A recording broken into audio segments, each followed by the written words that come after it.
Ito ang nakakagulat. Question ng mga political experts ang katapatan ngayon ni Senator Rapi Tulfo sa pag-iimbestiga sa mga katiwalian ng iba't ibang ahensya ng gobyerno, lalo na sa ginawa nitong imbestigasyon sa nangyayaring kontrobersiya sa PCSO. Matatandaan na halos lamunin ng buhay ni Senator Rapi Tulfo si PCSO General Manager Robles noong unang Senate hearing patungkol sa bilyon-bilyong anomalya ng nasabing ahensya at nangako pa ito na gagamitin ang sariling pera para lamang magkaroon ng patas na investigasyon. Subalit matapos nga ang lahat-lahat, pero wala pa rin itong naisubmit na report sa taong bayan patungkol sa nasabing resulta. Nauna nang sinabi ni Maharlika na may alok si First Lady Lisa Araneta Marcos kay Senator Tulfo ng 1 bilyong peso kapalit ng pananahimik di umano nito. At ito na nga daw di umano ang naging resulta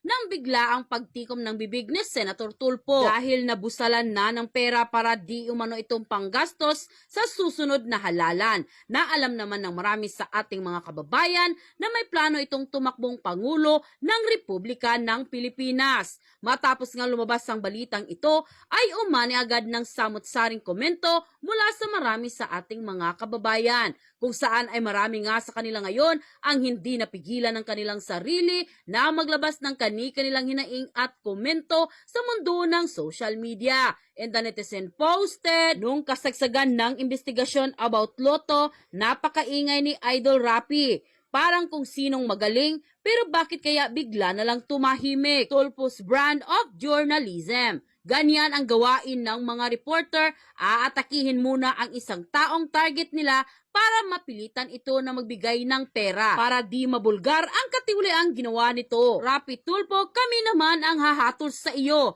Ipapatanggal ka namin sa Senado kasi tumatanggap ka pala ng suhol. You're fired. Tatak Tulfo, talagang ganyan, mukhang pera. It's run in their blood. Kahit noon pa man, ganyan ang gawain nila. Titirahin ang may pera para bayaran sila at tumigil sila.